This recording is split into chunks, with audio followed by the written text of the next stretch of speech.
నిజం చెప్తున్నా, తెలివి కల్లోలంటే చేపాటోళ్ళేనులా. ఎందుకంటారా, అసలు ముచ్చట ఇడిచిపెట్టి కోసలు ముచ్చట్లు పట్టుకున్నట్లా మందిని మత్పరించి ఉద్దర పంచాదులు తీసుట్లా, లేనిది ఉన్నట్టు ఉన్నది లేనట్టు చేసి పంచాదిని పక్కదారి పట్టించుట్లా వాళ్ళను మించిన వాళ్ళు లేరుగాక లేరు. ఈ మాట నేనంటలేను. 2-3 రోజుల సంధి నడుస్తున్న కథ చూసి, కొత్తగా వెళ్ళిన ఆంధ్ర తెలంగాణ లొల్లి చూసి జనాలే చెప్తురు. అసలు ముచ్చటేందో కన్ఫ్యూజ్ లేకుండా క్లారిటీగా నేనే చెప్తా, మీరు చూడరు. శ్రీమాను అరికెపూడి గాంధీ సారు వారికి అసలు ఇంత లొల్లెందుకు సారు మీకు, ఈ పంచాదేంది అని అడిగితే ఏమంటున్నాడోల్లా, కౌశిక్ రెడ్డి నన్ను ఆంధ్రోడు అన్నట్టు ఆంధ్ర నుంచి వచ్చి పట్నంలో రుబాబ్ చేస్తున్నాడు, అందుకే నాకు బీపీ లేచింది, నాకు కోపం వచ్చింది, కౌశిక్ రెడ్డే పంచాది పెద్దగా ఎత్తాండు అని అనబట్టిండు కదా. అయ్యో నిజమే కావచ్చు, కండువాల కాడికెళ్ళి ఇది ఆంధ్ర తెలంగాణ లొలి లెక్క మారిపోయింది ఏంది అని అనుకున్నారు. కానీ అసలు వాస్తవం ఏందో చెప్పాలనా? ఫస్ట్ అరికెపూడి గాంధీ సార్ ఏమన్నాడంటే, కౌశిక్ రెడ్డిది హుజురాబాదు నుంచి వచ్చి హైదరాబాద్లో ఓవర్ యాక్షన్ చేసుడు ఎక్కడిది, హుస్నాబాద్లో చూసుకోమనేమన్నుంటే అని ఇగో ఇట్లా రాగం తీసిండట. కరీంనగర్ నుంచి హైదరాబాద్ దేనికి వచ్చారా? ఈ విల్లాస్లో దేనికి ఉంటున్నావురా? బతకడానికి వచ్చావా? శాసనసభ్యుడు కాకముందు వచ్చావా? ఇక మరి ఆ సార్ అట్లా అంటే కౌశిక్ రెడ్డి సారు రివర్స్ మాట్లాడిండు. నాది హుజురాబాద్ అయితే మరి నీది ఆంధ్ర కదా, మరి నువ్వు ఆంధ్ర నుంచి వచ్చి ఈడ రాజకీయం చేస్తలేవా అని ఇగో ఈ తీర్లు అన్నాడల్లా. అంటే ఈడ నువ్వు ఆంధ్ర అన్నది అరికెపూడి గాంధీ సార్ను, అది కూడా గాంధీ సారే ముందుగాల నీది హుజురాబాద్ అంటేనే దానికి తగ్గట్టు తీసిండు. అగో హరీష్ అన్న క్లియర్ గా చెప్తాండు ఈనుండ్రి. మీద ఆయన ఏం మాట్లాడిండు గాంధీ గారు, నువ్వు ఎక్కడి నుంచో కరీంనగర్ నుంచి వచ్చి హైదరాబాద్ మీద నీ పెత్తనమేంది అని కౌశిక్ రెడ్డిని గాంధీ గారు ప్రశ్నించారు. సో గాంధీ గారికి సమాధానం చెప్పిండు తప్ప సెట్లర్ల మీద కౌశిక్ రెడ్డి మాట్లాడలే. రెచ్చగొట్టింది ఎవరు?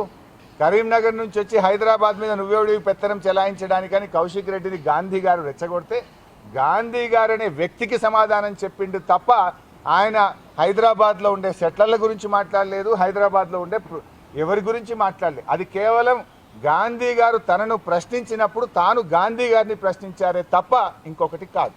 అది సంగతి. ఆగుర్రి, కౌశిక్ రెడ్డి సార్ను కూడా అడుగుదాం, ఇంకా క్లారిటీ వస్తుంది. ఇవాళ కరీంనగర్ నుంచి నువ్వు ఎందుకు హైదరాబాద్కి వచ్చి ఉన్నావు అని నేను అనలేదు, గాంధీ గారు అన్నారు. ఇది లైవ్గా మీడియా సాక్షిగా యావత్ తెలంగాణ ప్రజలు మొత్తం కూడా వినేలాగా ఇవాళ లైవ్ నేను చూపించిన. దాన్ని వక్రీకరించి ఏమంటున్నాడు, నేను తెలంగాణలో ఉండదు ఆంధ్రోళ్ళని నేను తిట్టినా అని, ఆంధ్రోళ్ళని నేను అన్నా అని. ఎందుకే మీరు రాజకీయం? నేను మీకు చెప్తున్నా, హైదరాబాద్లో ఉన్న ప్రతి ఆంధ్ర సెటిలర్కి నేను చెప్తా ఉన్నాను, నేను నిన్న అన్నది గాంధీని అన్నా. గాంధీయే స్వయంగా ఏమన్నాడు, గాంధీకి కౌశిక్ ఇది వ్యక్తిగతం అన్నాడు.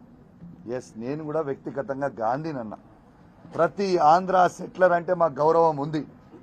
ఇంతకుముందు చెప్పినట్టు కేసీఆర్ గారే చెప్పిండ్రు. ఏమని చెప్పిండ్రు?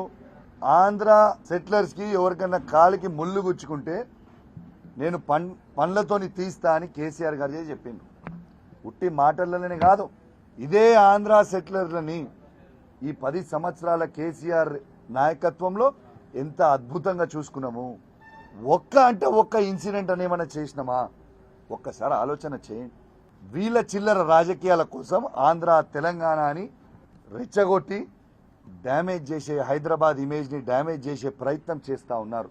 విన్నారు కదా, ఇది గాంధీ సారు కౌశిక్ రెడ్డి సారు ఒకరికొకరు అనుకున్నారు. ఇక దీనికి చెయ్యిపాటోలు ఒగదిప్పిర్రా కథ. చూసినావా కౌశిక్ రెడ్డి ఆంధ్ర తెలంగాణ అంటుండు, ఇక ఇక్కడున్న ఆంధ్రోళ్లను అవమానం చేస్తున్నాడు అనుకుంటా అటు టీవీలల్లా ఇటు సోషల్ మీడియాలల్లా ఇక ఒకటే మూజిక్కు. కానీ అసలు వాస్తవమేమో ఇది. అసలు నన్ను అడిగితే అందరికంటే ఎక్కువ మన రేవంత్ సారే ఆంధ్ర జనాలను అప్పట్లో బాగా అవమానం చేసిండు. అంట ఆంధ్రోడు అంట ఆంధ్రోడు అనుకుంటా పాపం వాళ్ళను కళ్యమాకు లెక్క తీసి పడేసినట్టు చేసిండు.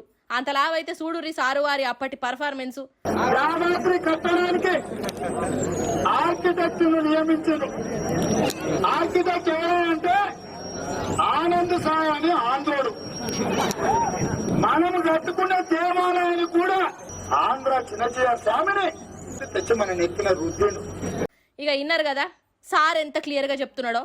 మరి ఈడ ఆంధ్ర పబ్లిక్ ను అవమానం చేసింది ఎవరల్లా, ఇక మీరే చెప్పాలి.